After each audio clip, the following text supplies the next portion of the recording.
มีน้องเดิมมาอยากได้มุ้งเนาะนี่อายซื้อมุ้งให้แล้วเนี่ยมีมุ้งเด้อพอเด้อเพราะว่าน้องเดิมเพิ่นบ่มีมุ้งประหมมีแล้วแต่ว่ามีบ่น้องเอาไปกางเองเด้อมุ้งนี่เด้อโดยอืเนาะก็ทั้งหมดก็ตามที่เบาโกซื้อมานี่เนาะหมดอยู่500,000กีบพี่น้องเนาะ500,000กีบก็ยังเหลืออยู่100,000กีบพี่น้องเนาะเพราะว่าอ่าทั้งหมดก็600,000กีบเนาะพ่อแม่พี่น้องเนาะยังเหลืออีก100,000เนาะก็สิมอบเงินสดให้ทางน้องเดิมมาซะพอได้เพิ่น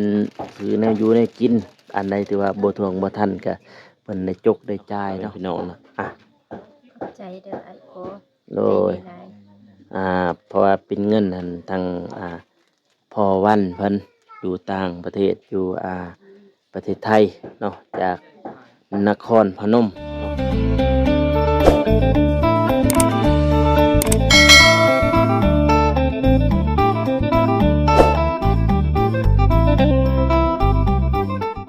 มากราบทักทายสบายดีเด้อพ่อแม่พี่น้องเนาะบ่ว่าสิอยู่ภายในหรือว่าต่างประเทศ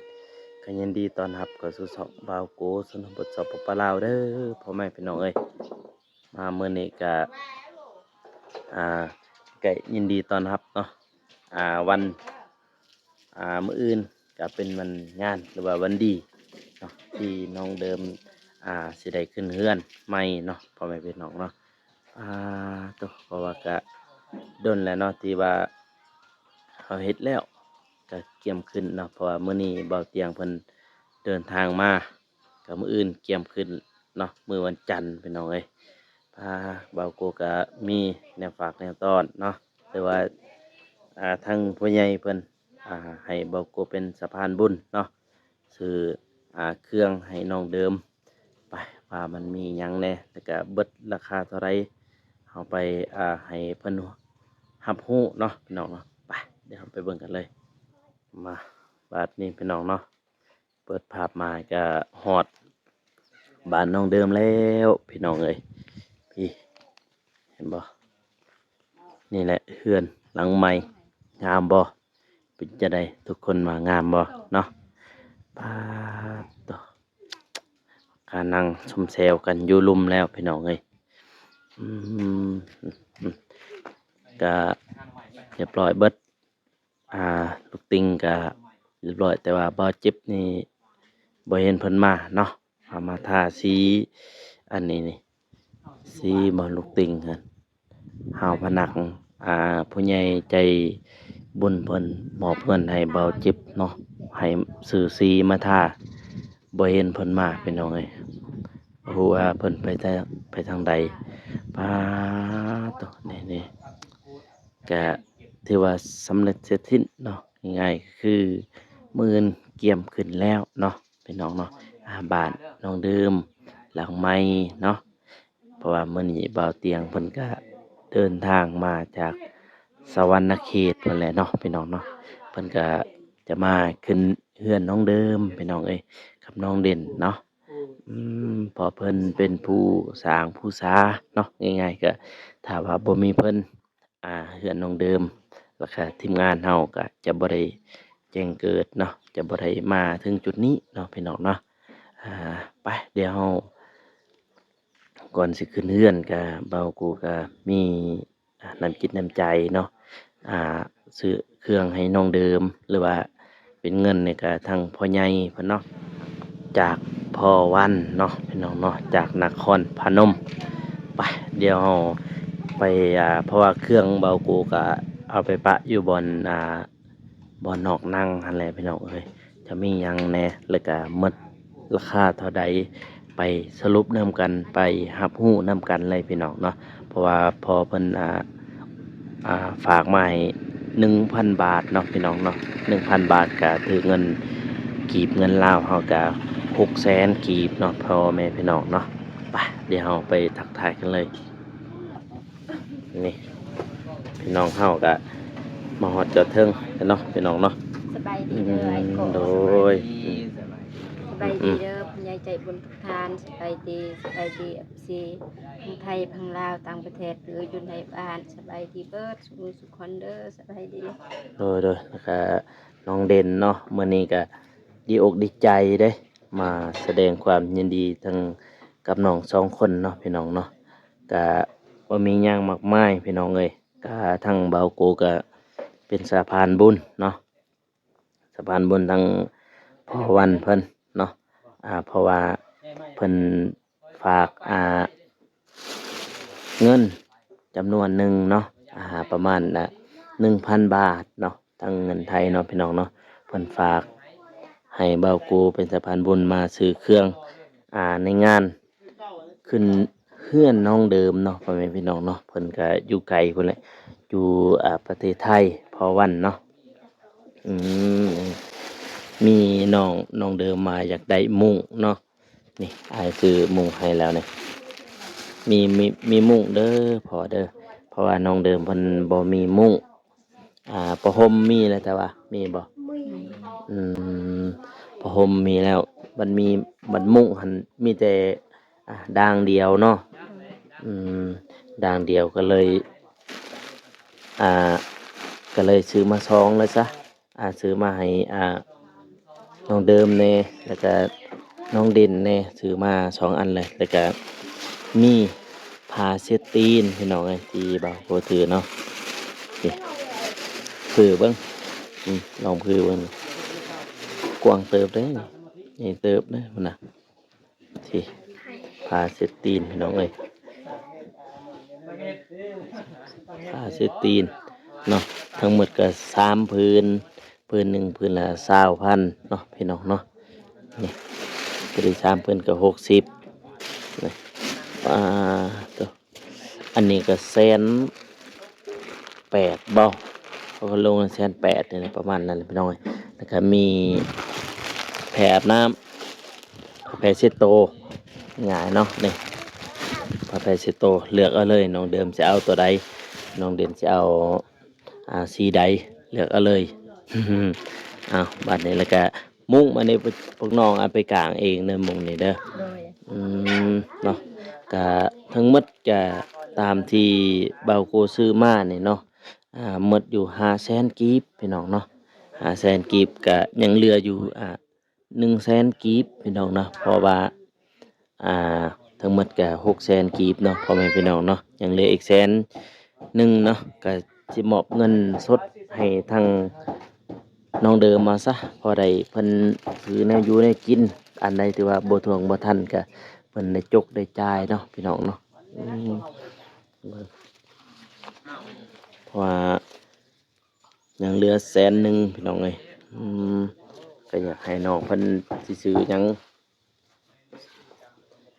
กันแล้วแต่สุดน้องเนาะพี่น้องเนาะอ่า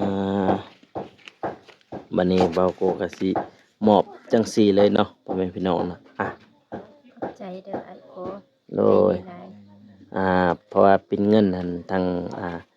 พ่อวันเพิ่นอยู่ต่างประเทศอยู่ประเทศไทยเนาะจากนครพนมเนาะพี่น้องเนาะพ่อวันเด้อจากนครพนมเพิ่นให้เบาโกเป็นสะพานบุญในครั้งนี้เนาะพี่น้องเนาะมาขึ้นแล้วบัดนี้ อันนี้ก็เป็นม้าน้องเดิมเลยพี่น้องเอ้ยอืมทีมงานเฮาก็มาแล้วเนาะปาตัวบัดนี้ก็ทั้งหมดก็500,000กีบ500,000ถ้วนเลยเด้อพ่อแม่พี่น้องเด้อก็ได้ซื้อมาให้น้องเพราะว่าเบากูก็บ่มีหยังสิให้เพราะว่าทางพ่อวันเพิ่นให้เบากูเป็นสะพานบุญก็เลยมาซื้อแนวอยู่ในกินหรือว่าเสื้อผ้าแบบพอได้ใส่ในชีวิตประจำวันพี่น้องเนาะหมอนมีแล้วแต่ว่ามอนนี่แหละเห็นบ่าวเจ็บแล้วซื้อมาเนาะผ้าห่มนี่ผ้าห่มมีแล้วเอ่ผ้าห่มก็มีพี่น้องเอ้ยสิ่งที่บ่มีอันใดมีหยังแหน่ที่บ่มีหันบอกมาแนวบางทีผู้ใหญ่เพิ่นทางเบาเบาอนงเพิ่นยังมีเงินเหลือเด้บางทีเพิ่นสิได้ซื้อมีหยังที่ขาดของมีบ่ ที่ยังขาดอ่ะนะมีบ่ เสื้อปู อ๋อยังสบู่บ่ เสื้อปู ฮะ เสื้อปู เสื้อปูอ๋อ เสื้อ เสื้อปูคนยินเพิ่นว่าเสื้อปูเสื้อปูเสื้อปูนอนหั่นแต่ว่า โดย โดยยังเสื้อปูพี่น้องเอ้ยอ่าแว่นก็บ่กูก็ลืมซื้อสำแว่นแยงหน้าหั่นมันแว่นใส่มือเด้ แว่นแยงหน้าบ่ลืมซื้อซ้ำเพราะว่าเบากูก็มาซื้อตัวนี้พี่น้องเอ้ยนี่มาซื้อเป็นเสื้อผ้าตัวนี้ก็เลย อ่าเกือบบ่พอสำเงินนี่เกือบบ่พอสำยานนะพอดีก็เอาแต่ซ้ำนี้พี่น้องพาสิตีนนะพอดีอะไรนี่ไปใส่ถึงเฮือนฟอยมีแล้วบ่ฟอยปัดเฮือนน่ะมีแล้วบ่ มีแล้ว อ๋อฟอยตัวเก่าหันบ่ตัวยูนขวดบ่ โดย เออยังฟอยเพิ่นก็มีแต่ว่าตัวเก่าพี่น้องเอ้ยถ้าเป็นดีก็ซื้อใหม่เลยเนาะตัวก็อยากให้น้องเดิมแล้วก็น้องเด่นอวยพรเพิ่นเนาะเพราะว่าเพิ่นอยู่ประเทศไทยจากนครพนมเนาะพี่น้องเนาะชื่อพอวันเนาะจากนครพนมให้น้องเดิมอวยพรเพิ่นแน่ ขอบคุณเด้อทางผู้ใหญ่ใจบุญอยู่ทางไทย อยู่นครพนมพอ วันที่ตอนเมตตาน้องดื่มกับน้องเด่นซื้อมุงซื้อแพมอนแล้วก็แนว เนื้อสตีนพาสตีน แนวสตีน อ่า ขอให้พอวันอยู่เย็นเป็นสุขสุขกายสุขใจ ความเจ็บจะสุดใดความไข่สุมีให้หังให้เมโศกให้มานให้แหงให้ปัง ให้อายุของมันควันยืนเฮ็ดเปียอันใดก็ขอให้ประสบความสำเร็จนอนก็ให้ได้เงินหมื่นตื่นก็ให้ได้เงินแสนไปทางใดก็ให้ไปฮอดจอดถึงมีคนหักคนหอม ให้สุขภาพแข็งแรงก็ขอให้ครอบครัวพอวันสุขภาพแข็งแรงตลอดปีตลอดไปตลอดชาติ โดย ปรารถนาสิ่งใดก็ให้ได้สิ่งนั้นเด้อ โดย พ่อขอให้สมหวังกับสิ่งที่ปรารถนาเด้อ โดย โดยเนาะอ่ะน้องเดิมอวยพรเนาะพอวันเพิ่นอยู่ต่างประเทศเพิ่นน่ะพี่น้องเอ้ยเพิ่นอยู่ประเทศไทยเนาะเพิ่นก็อยากเป็นสะพานบุญก็เลยให้เบาโกเป็นสะพานบุญเนาะเพื่อซื้อเครื่องนุ่งห่มให้พวกน้องทั้งสองเนาะเพราะว่าพวกน้องทั้งสองก็บางคนก็ยังบ่ทันรู้บ่ทันได้รับทราบเรื่องราวมันเป็นมาจังใดเนาะเพราะว่าน้องเดิมแล้วก็น้องเด่นเป็นไอ้น้องกันพี่น้องเอ้ยคำพาพ่อคำพาแม่เด้อเพราะว่า FC บางคนก็ยังบ่ทันรู้บ่ทันได้รับทราบไปไงก็คือบ่ทันได้เบิ่งตั้งแต่ต้นตั้งแต่เริ่มต้นพุ่นเนาะพี่น้องเนาะก็มีผู้ใหญ่ใจบุญทางเบาเตียงเนาะมาสัมภาษณ์เนาะง่ายๆมาถ่ายทำมาเบิ่งชีวิตการเป็นอยู่ของน้องเดิมและกับน้องเด่นว่าหนักแห้งแบบว่าทุกข์ยากแห้งลำบากแห้งก็เลยว่ามีผู้ใหญ่ใจบุญเพิ่นทางต่างประเทศพุ่นแหละจาก USA แน่จากไทยแน่จากลาวแน่เนาะเพิ่นช่วยเหลือเนาะเพื่อสร้างบ้านน้องเดิมกับน้องเด่นเนาะก็เลยมาฮอดซุมื้อนี้พี่น้องเอ้ย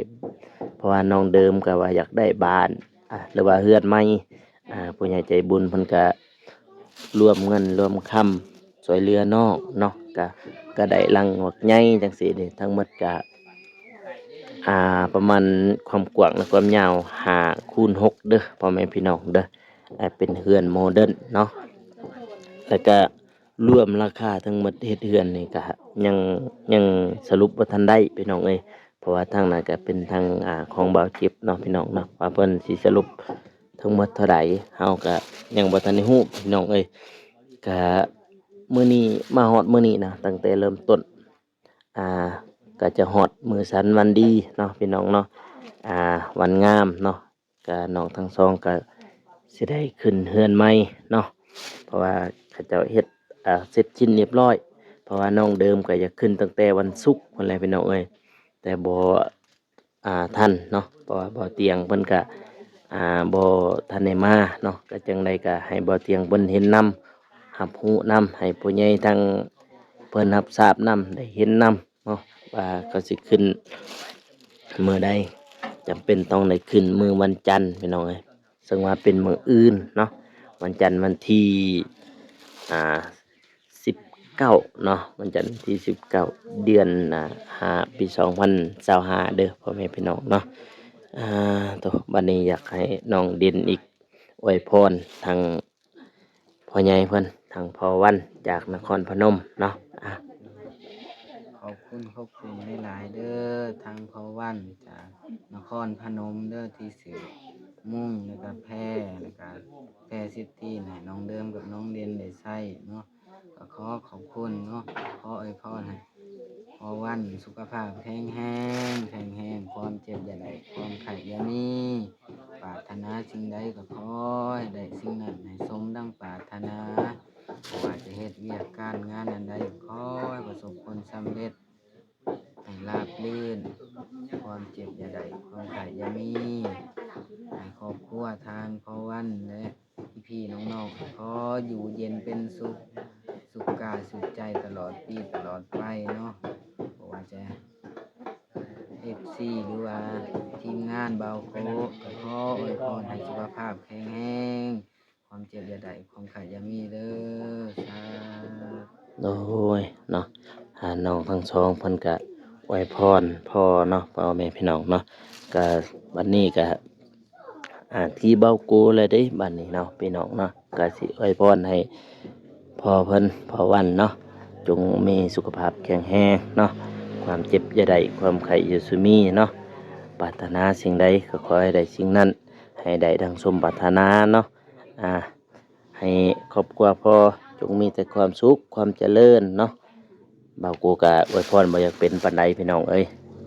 คลิปนี้ก็บ่าวกูก็สิจบไว้เพียงเท่านี้เนาะพ่อแม่พี่น้องเนาะก็อย่าลืมฝากกดไลค์กดติดตามเพื่อเป็นกำลังใจให้บ่าวกูแน่แล้วก็เป็นกำลังใจให้น้องทั้งสองเนาะที่ว่าคำพาพ่อคำพาแม่เนาะคลิปนี้ก็บ่าวกูก็สิจบไว้เพียงเท่านี้พี่น้องเอ้ยก็อย่าลืมฝากติดตามหรือว่าเบิ่งคลิปต่อๆไปเนาะสำหรับคลิปนี้ขอกล่าวเข้ามาสบายดีพี่น้องเอ้ยแล้วเจอกัน EP ต่อไปเนาะ